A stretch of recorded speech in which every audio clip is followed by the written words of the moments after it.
परम सत्कार योग गुरु प्यारी सात संगत जी, राधा स्वामी जी। सात संगत जी, ये कुछ सवाल जवाब जो बाबा जी ने मसूरी की संगत के साथ किए हैं जी। आपसे बेनती है जी, वीडियो को शेयर करना मत भूलिए जी।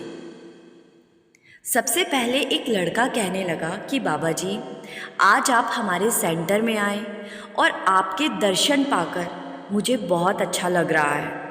हम आपके सेवादार हैं और जब यहाँ बहुत सर्दी हो जाती है तो भी कई बार हम सुबह 5 बजे सेवा पर आ जाते हैं जी। आपसे विनती है जी, जैसे आप सेवा करवा रहे हो ऐसे ही भजन सिमरन भी ज़रूर करवाना जी। तो बाबा जी ने कहा कि बेटा, सेवा हम किस लिए करते हैं? इसलिए तो करते हैं ना कि एक इच्छा माहौल बन सके, और असल सेवा तो भजन सिमरन की ही है। भजन सिमरन के लिए समय तो हमें ही निकालना पड़ेगा। फिर एक भाई बाबा जी से कहने लगा कि बाबा जी, आपकी मेरे ऊपर बड़ी दया है। आपने मुझे भजन सिमरन और सेवा की ताकत बख्शी है, लेकिन ऐसी ही दया मेरे परिवार पर भी करो। मेरा परिवार पीछे रह गया है। तो बाबा जी ने समझाया कि बेटा, रूहानियत के लिए हम किसी के साथ ज़बरदस्ती नहीं कर सकते। जब आप अपने घर का माहौल बनाओगे तो आपके परिवार वाले भी समझने लगेंगे, लेकिन ज़बरदस्ती करके कुछ हासिल नहीं कर पाएंगे। आगे बाबा जी ने कहा कि जब आप जवान थे और उस समय आपके साथ कोई किसी चीज़ की ज़बरदस्ती करता था तो आपको गुस्सा आता होगा। इसीलिए हमें घर वालों के साथ किसी तरह की ज़बरदस्ती नहीं करनी है। जब वो समझेंगे तो तब उन्हें आपके बुलाने की भी ज़रूरत नहीं पड़ेगी। फिर एक बीवी ने बाबा जी से पूछा कि बाबा जी, हम ऐसा क्या करें कि हमें बेवजह की चिंता ना सताए, क्योंकि कई बार हम छोटी छोटी बातों को लेकर चिंतित हो जाते हैं। कैसे हम अपने जीवन को बेहतर बना सकते हैं? तो बाबा जी ने समझाया, मालिक ने हमें जो ताकत बख्शी है वही आज हमारी कमज़ोरी बन गई है। निचली जूनियों से इंसानी जूनी को एक चीज़ बिल्कुल अलग करती है, वो है विवेक की ताकत। मालिक ने हमें ये ताकत दी थी कि हम अपना अच्छा बुरा समझ सकें और अपने असल की पहचान कर सकें, लेकिन विवेक की ताकत से ही हम बहुत सोचने लगते हैं और फिर हमें चिंता होने लगती है, जबकि हमें ये समझना चाहिए कि हमारे चिंता करने से भी होनी नहीं बदलेगी। हमें तो मालिक के भाने में रहना चाहिए और मालिक पर विश्वास रखना चाहिए। फिर एक भाई ने बाबा जी से पूछा कि बाबा जी, हम पूर्ण गुरु की पहचान कैसे कर सकते हैं? तो बाबा जी ने कहा कि पहले तो हमें ये समझना चाहिए कि हम गुरु किसको कहते हैं। स्कूल में बच्चे अपने टीचर को भी गुरु कहते हैं। गुरु शरीर नहीं है, गुरु शब्द है, लेकिन अभी तक हम शब्द के साथ नहीं जोड़ पाए।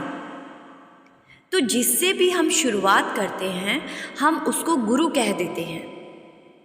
आगे बाबा जी ने उदाहरण देते हुए समझाया, शब्द गुरु सूरत धुन चेला। शरीर में ना तो गुरु बनने की ताकत है और ना ही चेला बनने की, लेकिन क्योंकि इस समय हम जिस्मों के दायरे में हैं तो शरीर ही शरीर को समझाता है।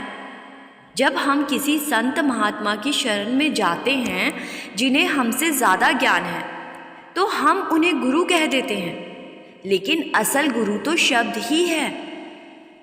फिर एक भाई ने बाबा जी से कहा कि बाबा जी, मेरा कोई सवाल नहीं है, बस मैं ये चाहता हूँ कि मेरे और मेरे परिवार के ऊपर इतनी दया मेहर बनाए रखना कि सत्संग सिमरन और सेवा से हम कभी दूर ना हो सके।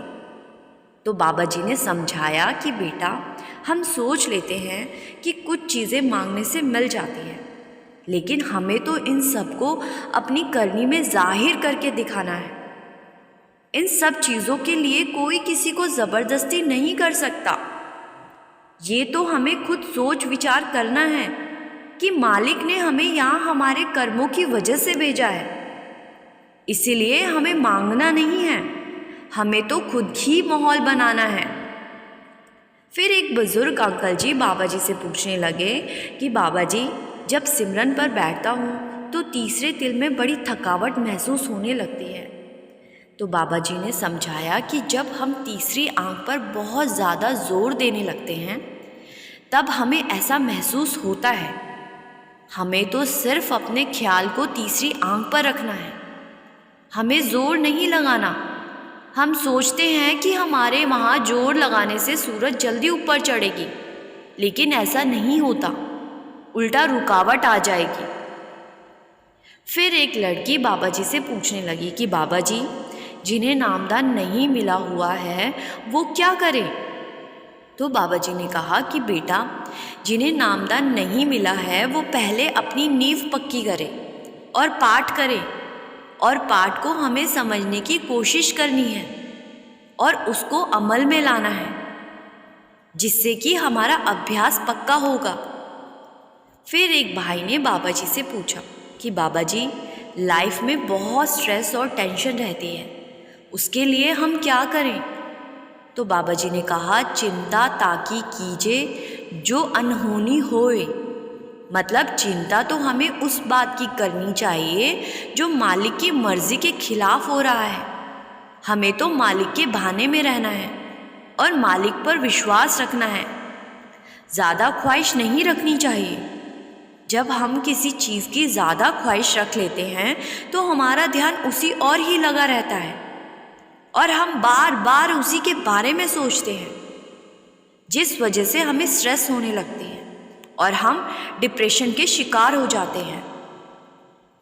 फिर एक भाई बाबा जी से कहने लगा कि बाबा जी, कुछ लोग दूसरों की तरक्की देखकर ईर्ष्या करने लगते हैं और मुंह पर तो बहुत मीठे होते हैं, लेकिन उनके अंदर जहर भरा होता है। तो बाबा जी ने समझाया कि बेटा, हमें तो अपनी करनी पर ध्यान देना है, हम यहाँ किसी को सिखा नहीं सकते। दुनिया ने तो महापुरुषों को भी बहुत भला बुरा कहा है, फिर हम क्या चीज़ हैं? इसीलिए आप सिर्फ अपनी करनी पर ध्यान दें। फिर एक बीवी बाबा जी से कहने लगी कि बाबा जी, जब भजन सिमरन पर बैठती हूँ और जैसे ही सूरज चढ़ने लगती है तो आगे तूफान दिखाई देने लगते हैं और मैं डर जाती हूँ, फिर मुझसे बैठा नहीं जाता। तो बाबा जी ने समझाया कि बेटा, ये सब कुछ हमारे मन पर पड़े प्रभावों के कारण होता है, हमें इन सब पर ध्यान नहीं देना चाहिए और सिमरन को नहीं छोड़ना चाहिए। अगर उस समय सूरज नीचे गिर जाए तो कुछ देर का इंतज़ार करने के बाद फिर से बैठना चाहिए, हमें कोशिश नहीं छोड़नी है। तो साथ संगत जी, ये कुछ सवाल जवाब थे जो बाबा जी ने संगत के साथ किए थे जी। वीडियो को शेयर करना मत भूलिए जी और कमेंट में राधा स्वामी ज़रूर लिखिए जी। इस महीने 29 और 30 तारीख को डेरे में बाबा जी का भंडारा होना है जी, इच्छुक संगत जा सकती है जी। गुरु प्यारी साथ संगत जी, राधा स्वामी जी।